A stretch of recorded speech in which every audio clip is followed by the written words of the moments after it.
Je suis donc Valère. La Maison Rouge. Penny habite le dernier étage de la Maison Rouge. Quand elle sort, elle ferme toujours la porte à double tour. Elle a vraiment horreur qu'on fouille dans ses affaires. D'ailleurs, elle a horreur de sortir. Mais elle le fait quand elle n'a plus le choix. Quand Zeus, le gros chat jaune, vient griffer le bois de sa porte, alors elle sort. Elle tourne la clé 2 fois dans la serrure et y place le message. Loïs, mon amour, il est 18h, je pars au village, je serai de retour dans 1 heure. Votre bien-aimée, Penny. Penny a de grands os, avec la peau qui colle par-dessus. Elle penche un peu vers l'avant, ses pieds sont plats. Et malgré ses 73 ans, elle a gardé un joli rose de peau qui s'harmonise parfaitement avec ses yeux, d'un bleu pâle ancien. Son nez est légèrement retroussé et ses cheveux font de grosses boucles noires, un peu grisées, qu'elle remonte en un grand chignon lâche retenu par une branche de platane. Les oiseaux ont pour habitude de s'y accrocher, coûte que coûte. Et même quand Penny s'agite, ils sont toujours 3 ou 4 à tenir bon.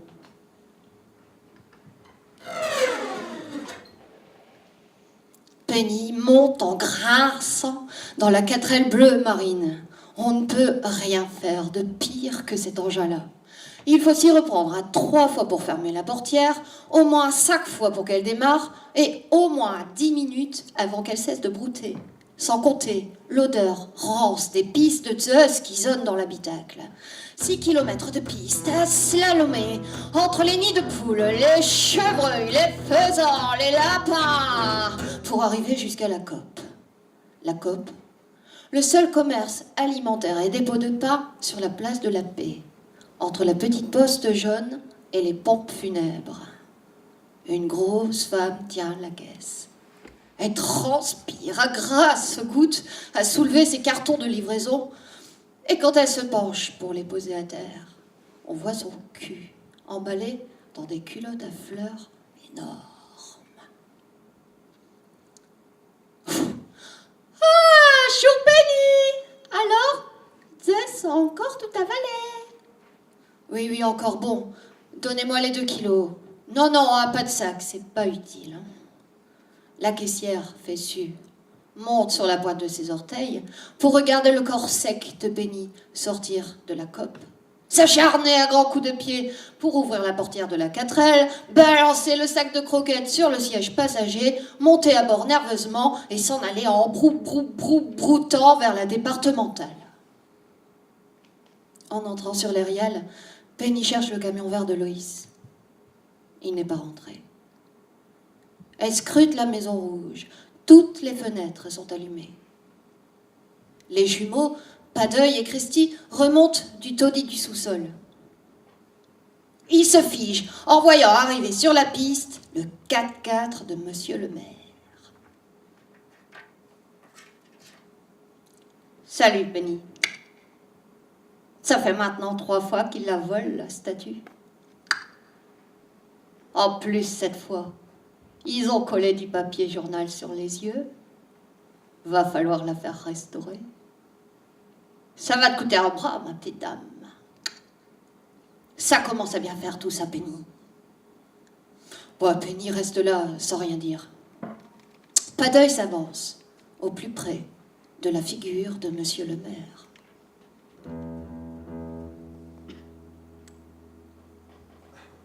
Faut pas le décoller, le journal, Monsieur Georges.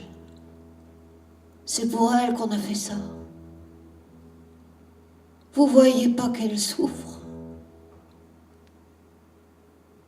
Depuis le temps qu'elle vous regarde, vous et les autres, elle peut jamais se reposer. Fermez ses yeux sur vos vies prévisibles comme la mort. Elle n'en peut plus, cette femme en pierre. Et même, avec son cœur qui est à peine plus dur que le vôtre. Elle regarde cette humanité avec plus d'amour que vous verrez jamais dans votre ville.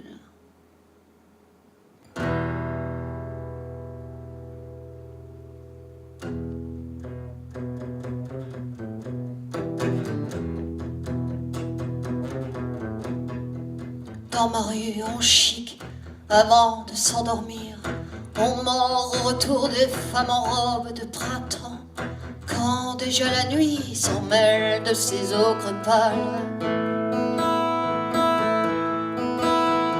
On racle les semelles aux portes de nos enfants qui sourds peinent à sortir de leur bulle. Et moi,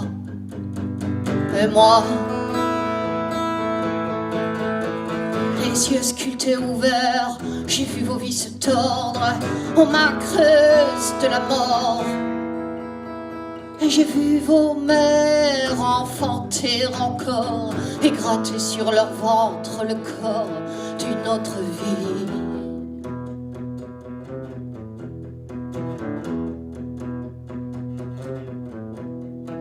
Les yeux ouverts, j'ai vu vos vies se tordre aux mains creuses de la mort.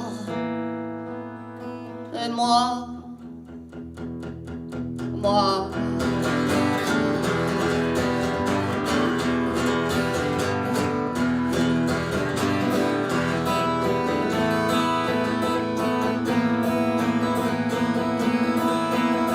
dans ma ville, le trône, mon cœur de pierre. Je suis comme on m'a fait les héros robustes et fiers. Et pour un siècle encore, je n'aurai pas de larmes, je n'aurai pas de larmes.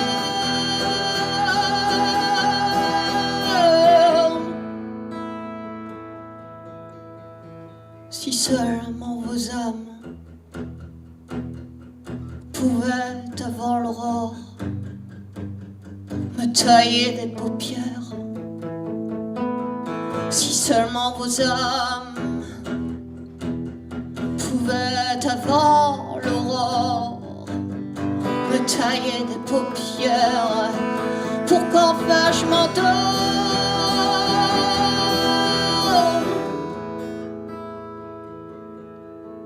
pour qu'enfin je m'endorme.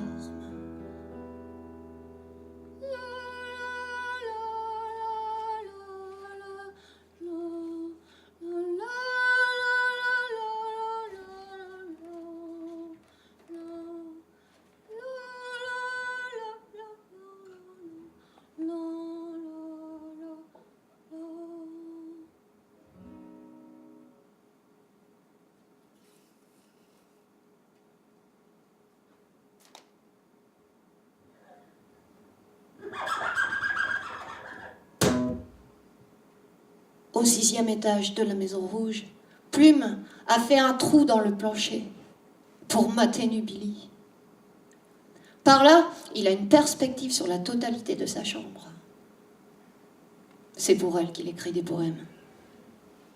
Pour l'avoir tourné ses pages à lui, lire ses mots à lui, qu'elle recopie sur ses murs et qu'elle raconte aux étoiles la nuit sur la balancelle. Nubili lit ses poèmes, mais ne sait rien de cet homme qui meurt dans l'amour d'elle. Elle ne le voit pas, là, juste au-dessus. Nubili, dans son corps naissant de femme, ne sent pas cet amour-là, qui le transperce, lui, de part en part.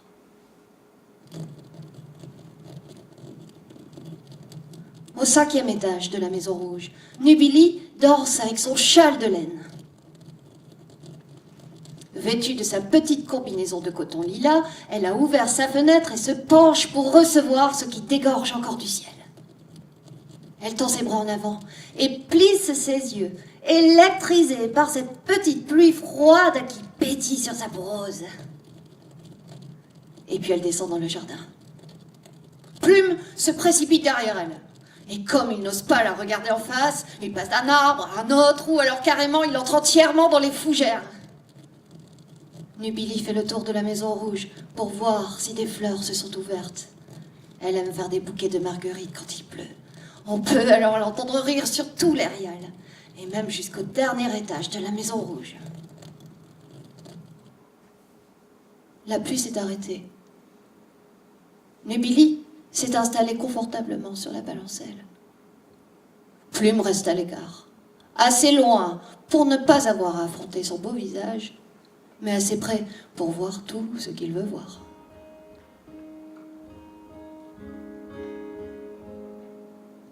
Allongée, gracieuse, les yeux grands ouverts, Billy caresse la toile de la balancelle avec ses pieds nus.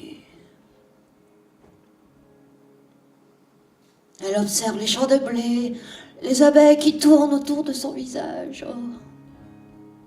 Elle relève ses jambes pour toucher le fer blanc du bout de ses orteils, laissant sa robe remonter sur le haut de ses jambes.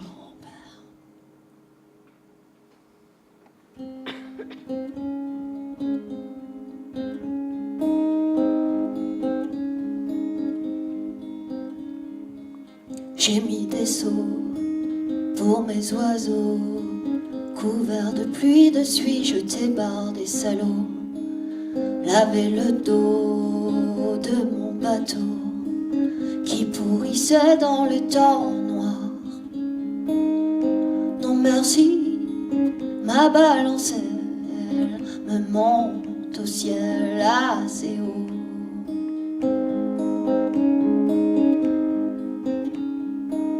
J'ai mis un mot sur le canon qui me lançait des coupons de vendeurs d'étoiles. Tirer des balles au carnaval sur un sans-fil qui me visait.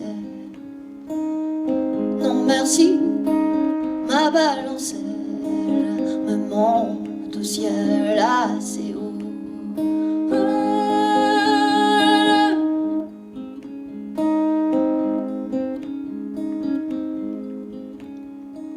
J'ai mis mes peurs sur un planeur qui planait si bien qu'il m'a laissé là-haut, caché mes os sous mon manteau pour un sans-fil qui descendait.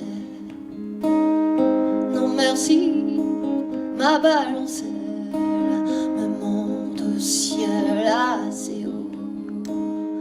Non merci, ma balancelle me monte au ciel assez haut.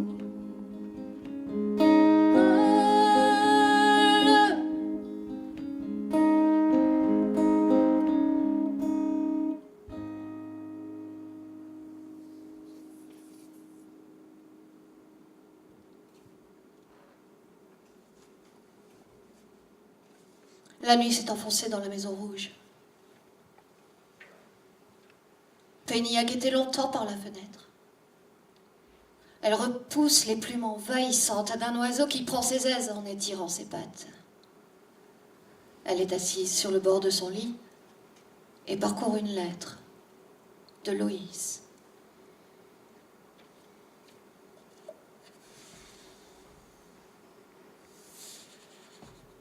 Penny, mon amour, je vous ai aperçu sur ce bord de plage.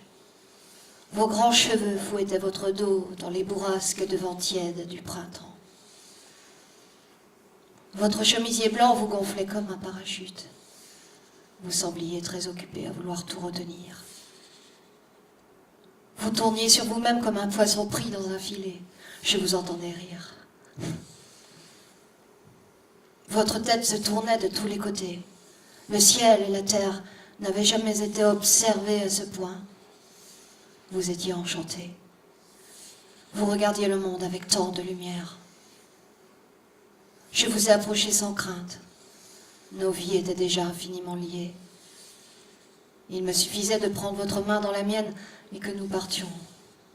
La vie était ainsi faite pour nous. Loïs, mon amour. Je cherchais des pipes en terre sur le sable froid du bord de la Tamise. Mais le vent s'amusait à m'en empêcher. Votre voix m'est parvenue si claire au milieu de ces rafales, je n'aurais pas été surprise d'avoir dans ma poche les clés de notre habitation. Vous auriez pu m'emporter, simplement, comme si nous avions déjà notre place ensemble. Nous longions cette plage qui sans fin nous aurait vu marcher jusqu'à l'infini. J'étais si entièrement à vous que je vous suivais. Vous m'avez emmené sur des échelles interdites qui plongeaient dans le vide. Je m'y accrochais, car je savais que pour le reste de ma vie, je n'avais plus rien à craindre. Je descendais, certaine que vos mains et vos bras seraient toujours là pour me retenir.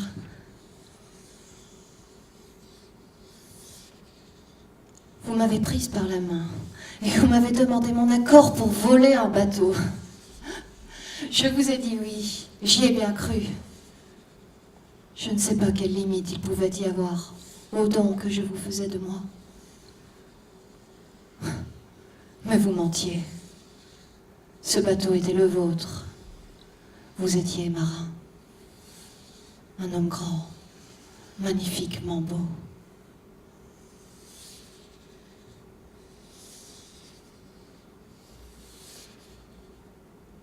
Oh mon Dieu, comme je vous aimais, Penny.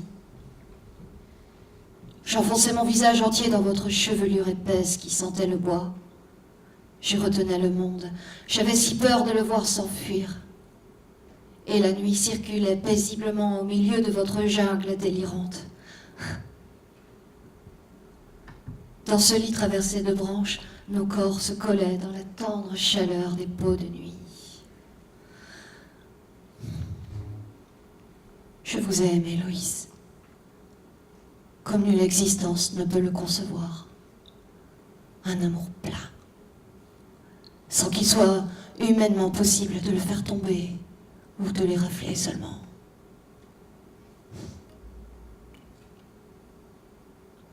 Il n'y a pas au monde une douceur plus grande que la vôtre, Penny.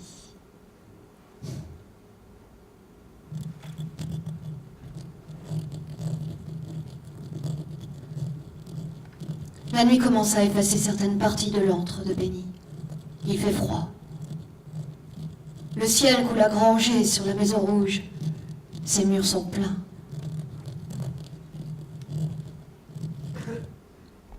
Loïs? Loïs? Êtes-vous là?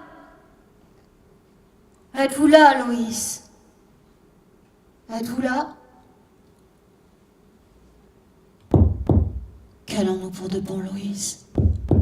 Nous sommes si vieux.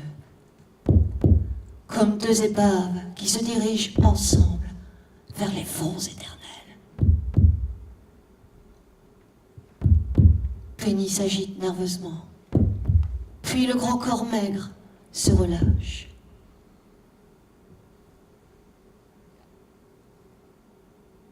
Les oiseaux ont définitivement quitté le nid. Zeus, lui, est resté là. Il ne bouge pas. Il est profondément enfoncé dans son sommeil. Peut-être pour ne pas laisser paraître sa tristesse. Ou peut-être est-il avec Penny, quelque part ailleurs, pour la conduire un peu.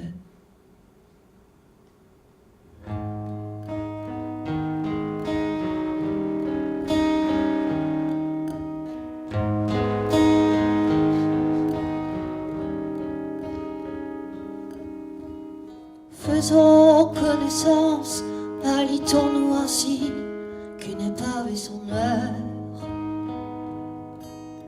Sous quelque mouvance, nous serons d'apparence mal assis. Mais quelle différence! Ne pleurez pas tant. De vilaines coulures se sont formées à l'avant. Le vent n'a rien lavé, on croirait des dorures, mais ce sont vos peines. Et le soir, on les ramène avec un peu plus d'effet. Laissez là vos souhaits, qu'allons-nous pour de bon? Le fond est sûr, laissons les courants nous transpercer. Sentez donc ces baisers se prendre à nos cordes. Faisons connaissance, alitons-nous ainsi, qui n'est pas fait son heure. Sous quelques mouvances, nous serons d'apparence mal assis. Mais quelle différence! Ne soyez pas triste, c'est la houle qui renvoie par-dessus nos mains sa vieille voix qui les serre entre ses cuisses et descend jusqu'en bas. Et elle s'en ira dans un mouvement brusque, à moins qu'elle ne finisse par s'étourdir un peu. Faisons connaissance, alitons-nous ainsi, qu'une épave son heure, qu'une épave son heure. Faisons connaissance, alitons-nous ainsi, qu'une épave et son heure.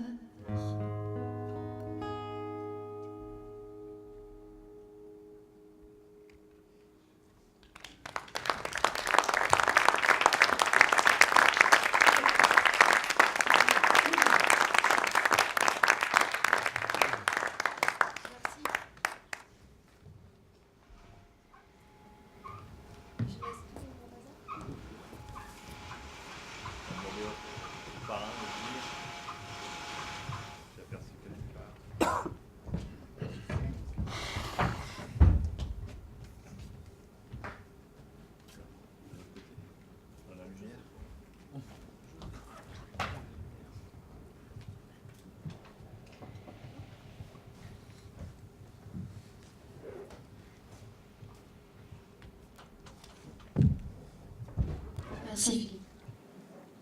Je sais pas quoi dire. Bah, la question, c'est qu'est-ce qui va, je dirais, quel est le projet en quelque sorte. En tout cas, voilà, on a entendu des textes, enfin, des chansons, textes, voilà, un petit jeu de scène en tout cas, vers quoi on va, en tout cas, quel est l'objectif. Ok. Donc, pour résumer un petit peu rapidement, j'ai écrit ces 12 chants et cette fois j'ai eu envie de les prolonger, de prolonger ce que je racontais à l'intérieur.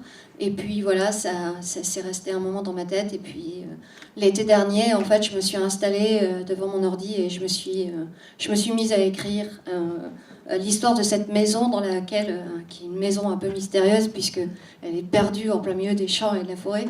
Et voilà, je me suis mise à écrire l'histoire de ces 12 chants. Je les ai mis tous ensemble, un peu comme une famille, avec des gens, avec des caractères, des vies, des choses très différentes, qui se rencontrent, qui se croisent, qui s'en mêlent, qui se famillent et ou qui s'amient, comme on veut, plein de choses différentes. Et puis voilà, après, Eric m'a proposé d'envisager ça comme une lecture sur scène, ce qui était complètement nouveau pour moi. Et Ghislaine Lenoir m'a accompagnée pour voir un petit peu comment on pouvait organiser tout ça. Et c'est devenu ce projet-ci, donc la Maison Rouge, concert lecture, donc la lecture du livre complet de la Maison Rouge, avec les chansons qui sont là dans une version acoustique, donc complètement dépouillée par rapport à l'album.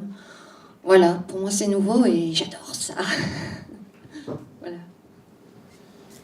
Alors, moi, Valère, c'est une rencontre il y a une petite dizaine d'années. Nous avons, au Théâtre de Bourg, donc, où je suis chef de projet chanson, une rencontre avec divers résidences. Ça a démarré par un côté très chanson, après un côté très rock, un album, et puis je pense que tu t'es un petit peu isolé à un moment donné pour te ressourcer et faire de la peinture, tout simplement. Et c'est effectivement, lorsque ces 12 textes sont apparus, il t'est apparu évident d'y faire quasiment un roman. Et cette forme-là, elle demande vraiment à être mise en espace avec moi je pense des textes qui peuvent être parfois fulgurants et une mise en scène. Alors c'est vrai que maintenant il faut chercher ce lieu, cette résidence. Tout est à construire de ce côté-là. Le Théâtre de Bourg va faire une partie, mais ça fait déjà quelques années qu'on accompagne Valère. Donc effectivement, on est là aussi pour défendre ce projet, défendre Valère et chercher des lieux pour continuer cette aventure et réaliser ce projet et le faire partager et rencontrer du public, effectivement. Effectivement, on connaissait Valère dans différents registres. Enfin, moi, le dernier, c'était plutôt registre rock. Et on est lecture. Qui est toujours valable, hein, ça Oui, après aussi. bien sûr, ouais. Lecture, concert, en tout cas. Est-ce qu'il y a des questions dans la salle, justement, par rapport à ce choix, comme ça, de cette proposition?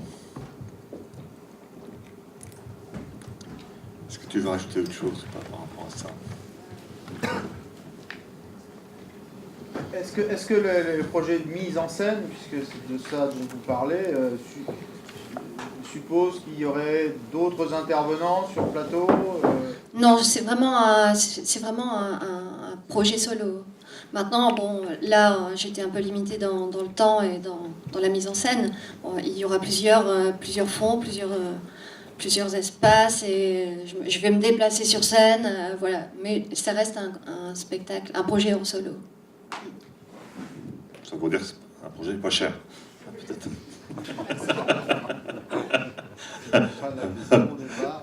Non, c'est vrai que ça peut. Hein. Question donc, sur ce. Non, pas de question. Ah, écoutez, merci Eric et Valère.